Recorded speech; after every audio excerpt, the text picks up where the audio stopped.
ハローハローハロー、肉量チャンネルのニックとりょうです。で、今回は第1弾カミングアウトストーリーニック編です。はい、スタート。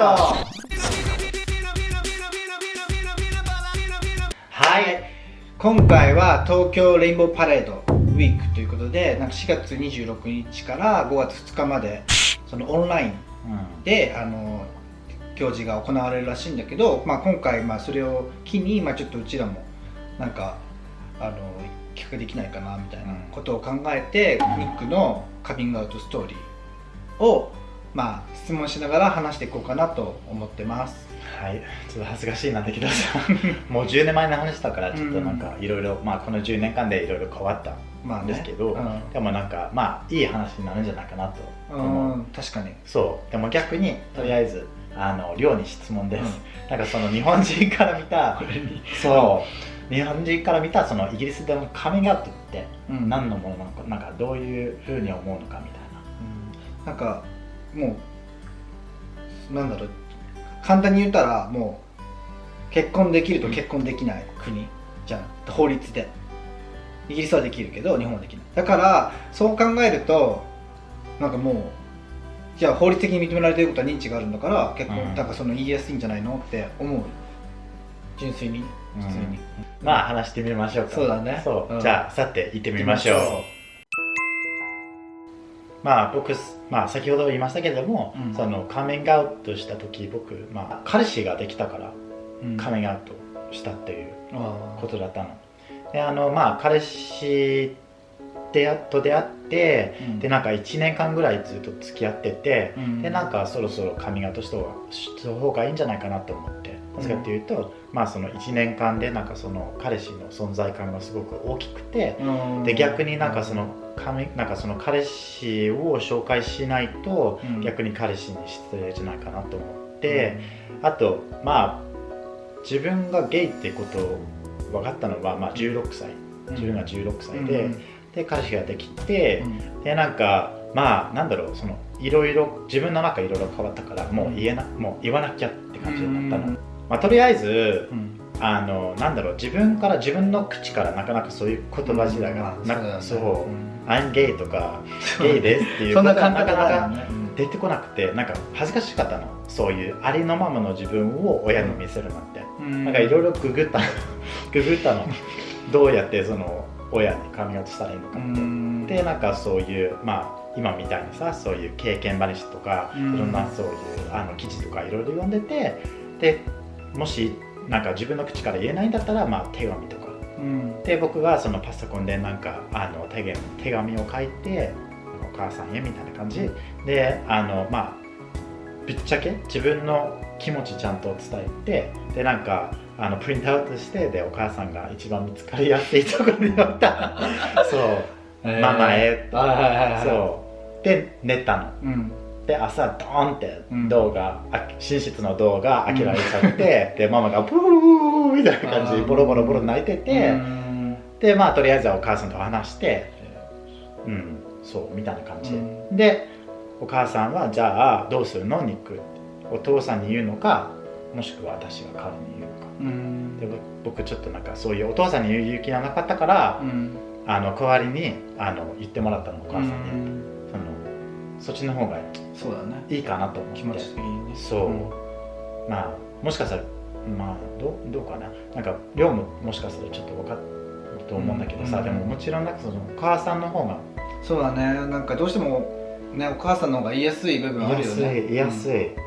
なんかお父さんだとそういう多分 LGBT の世界は自分の視野の中に入ってないからさ、もうこんな感じでもうノンケ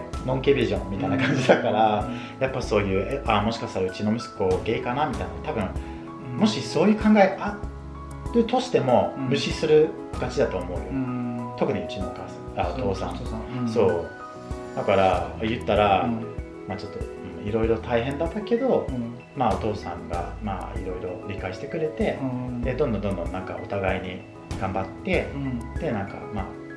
今みたいに現在に至って、なんか普通にもう当たり前みたいな、だから寮も紹介できたし、だからすごくありがたいいい家族だなと思う。何歳から日本だっけ？日本でまあ留学したのは多分20歳、で大学卒業してで社会人、21歳かな、21歳の時社会人になって、で初めてちょっと日本の地方の方に行って、でなんかそういう政府関係みたいなところで働いてたの、で実はその時日本行く前に、なんかいろいろ先輩になんか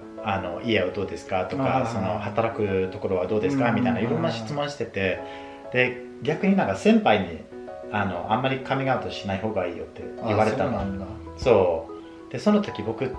てなんかちょっとびっくりして、なんか僕この3年間ぐらい4年間ぐらい自分はなんかそのゲイクラブとかいろいろなんか自分はせっかくこんななんか大人になったのに、また自分が崩れてしまって、でまたなんか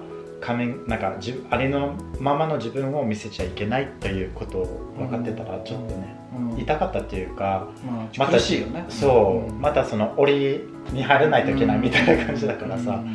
でまあある意味で仕方ないと思うんだけどさ、それ東京じゃなくてちょっと地方の方だったから、やっぱそういう政府関係の仕事やるとやっぱいろんな目で見られちゃうから、もうできるだけもう静かにおとなしく生活していこうみたいな、でもやっぱりなんかその会社の飲み会とかで、彼女いますかとか好きな人いますかって、どんな女の子が好きですかみたいな、そういうで適当にわかんないなんかその髪の毛が短い子とか言ってて「いや君めっちゃ変だね」みたいな結構言われた。あ、そうなんだ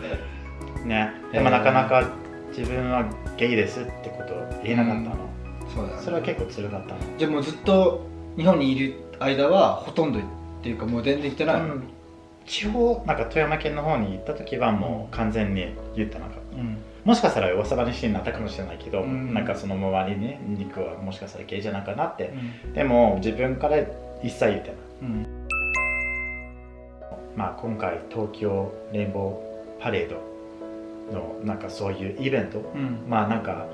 どんどん大きくなっていくみたいな、そういういろんな人が参加してくれるから、そのどんどんそういうイベント自体が大きくなるっていうことはすごく嬉しい。だからまあ日本全国とか全部なんかそのまあセームセックスマリッジとか同性結婚 OK ってことになったら、まあなんだろう、一緒にまあ別に日本にいてもいいしと思うけどさ、これちょっと難しいと思うんだけど、そううちはせっかく結婚してるからさ、なかなか日本に住みたいと思っても、結婚どうなるんだろうなみたいな、どうせ僕多分配偶者ビザもらえないと思うし、だからそれちょっと悲しい、日本に戻るとしたら結局僕はそういう LGBT なんか LGBT セクシュアルマイノリティに優しい職場じゃなかったら、でまた自分はそのノンケフリしないといけないんだったら、すごくまたもう無理かも。まあ無理だね、もうね。もう無理。もうそういう生活も卒業したからさ、ありのままのね。そう、ありのままの自分で、自分は自分でもう普通に幸せだし、そう。はい、いかがだったでしょうか。まあね、いろいろ今回初めて、聞いた話もあるし、ちょっと聞いたことある話もあったし、でもこういうの聞いてやっぱ自分も一応カミングアウトしてるから、いろいろちょっと思い出す部分があったりして、なんかしみじみちょっとしました。なんかこれでちょっとこういう人もいるんだなっていうふうに思ってもらえたらいいんじゃないかなって思うよね。そうだからもうちょっとね、日本も垣根なくね、男女という垣根がなくなって、もっとフラットなね環境になったらね、いいよね。でもイギリスもなんかまだまだそういうちょっと不足してる部分もあると思うからさ、だから世界的になんかみんながみんなで頑張っていかないといけないと思う。そう。まあでも今回は第一弾カミングアウトストーリーということだったんだけど、でも次回は寮